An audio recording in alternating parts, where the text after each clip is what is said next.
you start something new because it looks like fun.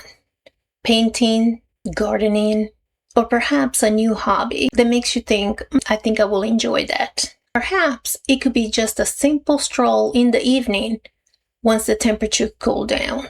Somewhere along the way, you start thinking to yourself, I wonder how I can get better at this. So you start doing some research, you keep practicing, you purchase tools or equipment, and then someone tell you, you should start selling this. You should start charging for this. That someone may even be you. And next thing you know, something that you did just for fun now has goal, aspiration, and perhaps even a small business plan. That's what it gets me, because goals are not bad. Sometimes adding goals makes it even more fun. But there's a difference between saying, I want to see how good I can get at this, and saying, I need to do this because there has to be a purpose. That is the shift I notice. When something out of a sudden need to have a reason for existing. The moment I like this somehow feel incomplete. Since when fun is required to have a job? Because I don't think this applies only to hobbies. I think we become so used to give a purpose to everything that we do that when we find something only for enjoyment purposes, we have a hard time with that. And that is what I want to talk about today, because I'm not trying to say that we should do less, work less, or just spend all of our time aimlessly doing nothing. Although we can all use one quiet afternoon, I am certain of that. I think the question underneath it all is a little more interesting than that. Why we have no problem whatsoever justifying what we do when we attach it a purpose, but we have a harder time justifying why we spend time doing something just because we like it. And I think this is especially true for women.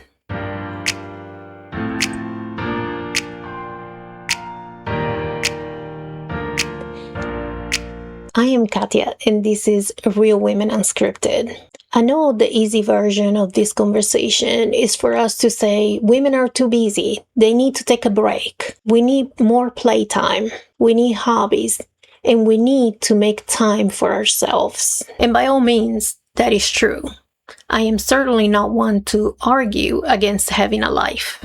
But I don't think that having more time is necessarily the solution, because you can find free time and then immediately giving it a job. So I started wondering, perhaps it's not about how much free time we actually have, and more about what we expect that free time to do for us. Because if you think about it, usefulness is a very integral part of how we judge whether we had a good day or not. Did I get things done? Did I make progress? Did I handle everything that needed to be handled? And did I keep things moving forward? Those are not bad questions. Pretending that we don't have a responsibility would be silly.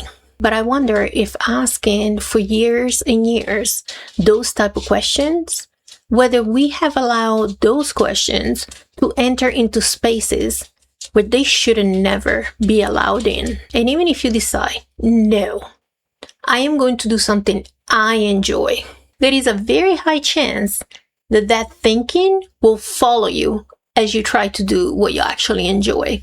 So maybe now you decide, I'm going to read, but at the same time, you're going to choose something that is useful. Maybe you choose to exercise, but while you're at it, why not track the progress? You're going to create something, a painting, crochet, anything. But if you're going to spend that much time on it, why not trying to get better at it? And none of those choices bother me. But what is interesting to me is how automatic that thought process can be. Perhaps you really don't want to improve at something. You just enjoy tracking it. Maybe the goal actually makes the activity more interesting or fun. But I think there's a huge difference between choosing to give something a purpose because it increases your level of fun and enjoyment versus feeling like you have to give it a purpose in order to be worth your time. And I think that difference is actually where this conversation starts. We need to acknowledge that for a lot of us, purpose is where we started. And that is important because I don't want this conversation to turn into one of those where each and every strength is looked as a problem. You have always been someone that people could count on. You're dependable. You're the one that figured things out. You're the one that solve problems. You remember what needs to happen, and you walk into a situation and you can quickly assess what will make it better and take actions. That can become an integral part of who you are. And there is nothing wrong with that. It may just be the reason why so many people trust you. It may just be how you built your family, your career, your business, and whatever reality you're living in today. And to be completely honest, being useful feels really good. You solved something that needed solving. You helped someone. You saw the progress and you kept going at it. And you saw the project to the end. There is a lot of satisfaction in that. I know there is a tendency to take conversations like this and say, haha, but all of that progress, all of that hard work, what kind of wound did that create? And maybe it didn't create any wound whatsoever. Maybe you're just very competent. You're allowed to have strengths without having to analyze them on the couch. I think there is something else that makes usefulness particularly seductive, and that is that it leaves traces. It leaves evidence. If I spend 2 hours doing something productive, I can usually pinpoint exactly what I've done and what progress I made. The room is cleaner, the work is finished, money was earned, I learned something, I exercised, I got better. There is some kind of result. But enjoyment can be a little weird because sometimes there is nothing left afterwards. You sat outside with someone you love and talk with them. Or you read a ridiculous book that didn't tell you anything about how to improve yourself, how to be a better gardener, how to work harder, how to be better organized, how to be a better leader, how to be a better parent, a better spouse, how to improve your health or wealth or anything like that. You may have made something with your hands, and to be clear, it looks terrible. You may have wandered around a bookstore way too long. You played a game, or you just simply laughed. You spent time, but there was nothing tangible created to show and prove that that time was spent well. And I think sometimes for people like us, it's hard because we're used to outcomes that are visible. If I can show you what came out of that time and effort, then that was time well spent and I can defend that. But what if the time you spent doing that particular activity or task, the only thing you have to say is that you actually enjoyed your life more than usual? That is an outcome too. It's just a little harder to justify. And I think there is another part of this that becomes more noticeable as we get older, which is that adulthood let us spend a lot of time being competent. We all have things that we're not competent in, but in general, you know how to do the things that you're required to do every day pretty well. You know your work, you know your routine, you know your strengths. Even the things that you don't enjoy, you still know how to get through them fairly well. And then you try something completely new and you are a beginner, a real beginner. Not the movie version where you try pottery for the first time in your life and you make this beautiful bowl, but instead you make something that looked like it just went through an emotional roller coaster and it landed flat on the floor. And I think being a beginner for an adult is even more uncomfortable because we don't spend a lot of time doing something new that we don't have immediately a plan on how to improve or fix that. And so I wonder, is what we call desire to improve really the result of us being so uncomfortable in staying in a space where we're not good at it long enough to actually truly enjoy it? Because getting better is something, can make an activity feel more legitimate. If I'm getting better, I'm able to justify the use of that time. But what if you don't get much better? What if you still want to do it? I think that's an interesting question, because sometimes the answer may be absolutely not. Maybe what you enjoy is mastery. Maybe what makes that task enjoyable is the progress that comes with it. Maybe you enjoy seeing the numbers move, or the ability to do something that you weren't even dreaming of 3 weeks ago. That's real enjoyment too. And maybe you will realize that you will still want to sing even when nobody will want to hear you at a karaoke. Maybe you still want to garden, even though your neighbor keep embarrassing you with how amazing their tomatoes look compared to yours. Maybe you still want to dance, even though graceful may not be the word that people are looking for when they look at you dancing. Perhaps you want to still continue to paint, even though you will never put any of your paintings in full display for your friends and family to see. And I think there's something very useful in knowing that, because I think enjoying an activity and enjoying succeeding at an activity are not the same thing. Neither one is better than the other. But if you allow yourself to only do things that you're good at, you will never get a chance to experience the joy of being a beginner, being awkward, being unimpressive, being bad at something, and yet still enjoy every second of it. There is something lovely about an activity that survives your mediocrity. Not because mediocrity is the goal, but because excellence should not be the price of admission.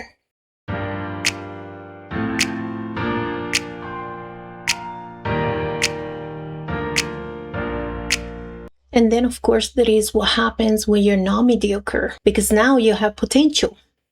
Potential is interesting because somebody can look at what you're doing, and since you're pretty good at it, they can say, you could do something with that. And they actually mean it kindly. You bake something amazing, and somebody tells you, you should really sell this. You take beautiful pictures, and somebody says, you should really consider photography. You're good at decorating. And somebody says, ooh, you should consider that professionally. You make people laugh. And somebody says, you should be a comedian or start your own podcast. And sometimes that observation is actually right. Sometimes somebody open a door in your mind and you genuinely want to walk through it. But I think there is an assumption hiding behind potential, and that is worth exploring. Only because you could take something further doesn't necessarily mean that you should or that you will want to. And that seems obvious until you are the one that can exactly see what that potential will look like. I think capable people are the ones that are most affected by this, because once they can see that path, they have a hard time justifying why they're not taking that path. You know what it would take to walk that path. You know what is required. You know what it will look like. And you may even be confident that you can be successful at it. And then saying something like, no, I just want to enjoy this, can be a lot harder than saying, I cannot do that. Because you already imagined it. You already know you can. If you can't do it, that's it. That's the end of it. But if you know you can and you choose not to, now you have to own that decision. You have to justify that decision. I think that's important. Potential tells you something about your ability, but it doesn't tell you anything about your desire. Those are separate. You can be talented at something, have no intention of building a life around. You can have a good idea, but have no intention of executing it. You can see an opportunity and decide that you don't want to spend the next 3 years of your life focusing on that just because the opportunity appeared. And yes, you can enjoy making something and at the same time decide that you never want to deal with customers. That may actually be self-awareness. This gets even more complicated because it is easier than ever to turn a hobby into an income. I'm a business owner, and I'm not going to sit here and tell you that finding a way to turn what you love to do into a business and an income is ruining the purity of what you do. That is not the point. The point is that when you turn something that you enjoy into a business, the relationship with that thing that you enjoy will change. The minute somebody starts paying you for what you provide or create, there are going to be deadlines, expectations, demands. You may be required to have an inventory. You may need to go hunt for customers or clients. And there will be taxes and other things involved. That hobby didn't become morally wrong or worse. It just acquires stakeholders now. And maybe you want to build a business. Maybe building the business is part of the enjoyment, and it may give you as much satisfaction as the original idea or product that started the business in the beginning. But that's not always the case. None of this means don't do it. But perhaps the best question is not whether you can make money with it. It's about, am I okay with how the relationship with this thing that I enjoy will change once I turn it into a business? That is a very different decision. But the part that really got to me about all of this is when we talk about rest. Because we don't act this way just about hobbies. We act this way also about rest. Think about how often we justify rest in relation to what it will allow us to do later. You need to go to sleep because you will perform better afterwards. You need downtime because it makes you more creative. You should take a vacation because you'll come back recharged.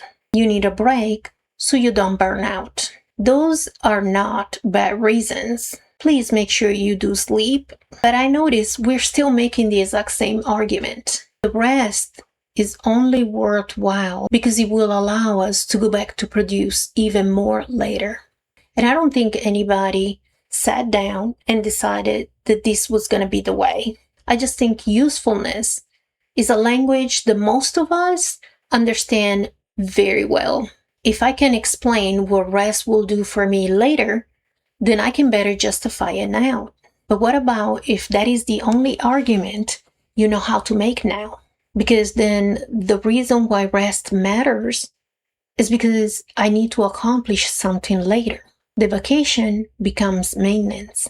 The nap becomes performance support. The afternoon off becomes recovery so I can get at it again tomorrow. And sometimes that is exactly why we need that break. But sometimes a walk is good because the weather is nice. Maybe dinner was good because I enjoy spending time with the people at the table. Maybe lying on the couch with something completely ridiculous on TV doesn't have to make tomorrow a better day. That's the part that gets me. We are very good at making pleasure useful. Even when we're trying to defend pleasure, we focus on what it will produce. And I think this is where the conversation gets a little bigger than just hobbies. Because underneath it all, there is a question that makes us justify how we use our time to make sure the way we spend our time really matters. We are very comfortable with visible evidence. We read a book that improved us somehow. We finished something on time. We hit the number that we aimed for. We completed a project. We made money, and we cross off things from our to-do list. We know exactly what to do with that kind of information. What is harder to quantify is whether the life you're living is the life you chose to live, a life that you actually enjoy. What I'm trying to say is that the things that are the easiest to measure are not the only one that are important in our lives. Now, if you are somebody that is listening to this and is thinking, but I really like goals, I totally believe you. I do too. You may love tracking your walks. The numbers may make it more fun. You may love becoming really good at your hobbies. You may be the person that tries something once and immediately wants to take the advanced class. You may love optimizing things. There are people that buy a label maker and actually experience true joy when creating labels. I'm not here to take that from you, because if I sit here and tell you that the only true way to have fun is to do something completely unstructured, pointless, and mediocre, I would have just substituted one script for another. And you know how I feel about scripts. That would be just ridiculous. And I think that's the distinctions that I keep coming back to. The issue is really not that what you're enjoying doing now has a goal, or that you want to turn it into a business or side hustle, or that you are measuring it or trying to excel at it. I think my concern is, have you actively chosen to add a goal, become better, or make it into a business? Or did that just happen because somehow enjoying the task seemed not enough? And that is also why I don't think the answer is simply, I need to have more fun. Because I know how I am. Give me a task, and I will immediately try to optimize it, even when the task is just to have fun. Now, out of a sudden, I block 2 hours on Saturdays, I am fully present, I am giving it my all, and before you know it, I will be wondering if I am enjoying this task the correct way, which really defeats the purpose, doesn't it? Maybe the right question is not, am I having enough fun? Maybe the better question is, when I'm enjoying something, am I capable to recognize when I'm changing my focus from just the enjoyment to making that task perform something? The question that feels more useful to me is, what job have I given this? And I do not mean for every answer to be none. Maybe the job of my walks is training because I'm preparing for something.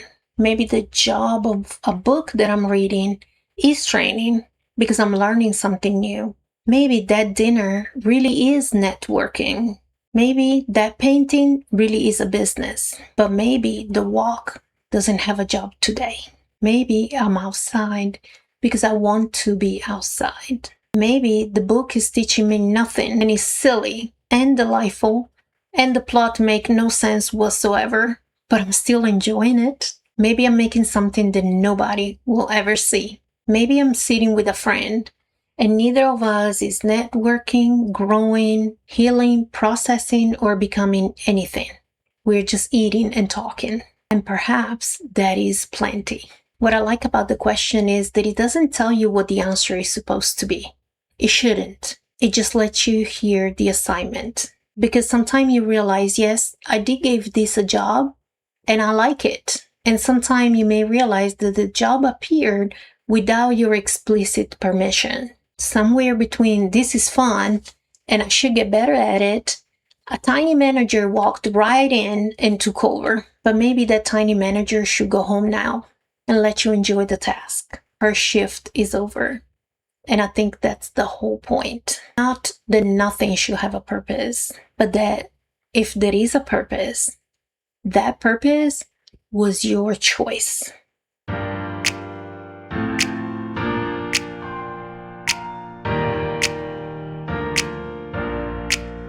So this week's practice is intentionally small because I refuse to give you a productivity plan on how to become less productive. Sounds silly, doesn't it? Next time you think about something that you would like to do for enjoyment, or when you are doing something that you are enjoying, see if you can catch the moment when you start assigning a purpose. And just ask, what job have I given this? Then one more question. Do I actually want it to have that job? And if the only reason you can come up with is because I really like it, just notice what is happening inside of you when you let that be your answer. You don't have to decide that that is how things will be for the rest of your life. It is not a policy. Just notice. Because if when you tell yourself, I just like this, feels strangely difficult to accept, that is telling you more than any goal could. The more I think about this, the more I realize that the answer is not we need to become less productive. I don't want to be less capable. I don't want to stop caring about things. I don't want to pretend that something is not satisfying when it actually is. I simply don't think that usefulness needs jurisdiction over every aspect of our lives. There are things that matters in our life because they support people we love, because they create security, because they move something important forward, because they genuinely make us better at something that we want to become better at. And then perhaps there are things that matters in a different way, that matter because we're curious about them, because they make us laugh, because you get lost in them, because for an hour there, you weren't trying to become more impressive, more efficient, more successful, or more anything really. You were just there and you liked being there. I would really like to know what this conversation brought up for you. Is there anything that you used to do because you really enjoyed it, but somehow along the way it picked up a purpose and a goal and a business plan? Is there anything in your life that you are purposely choosing to keep free from goals and expectations? Please share it with me in the comments. I would really like to know. And I hope to see you next Saturday. We will keep looking at things that we do automatically, the assumptions underneath those automation, and whether those assumptions still belong to us. Thank you for being here, and see you next episode.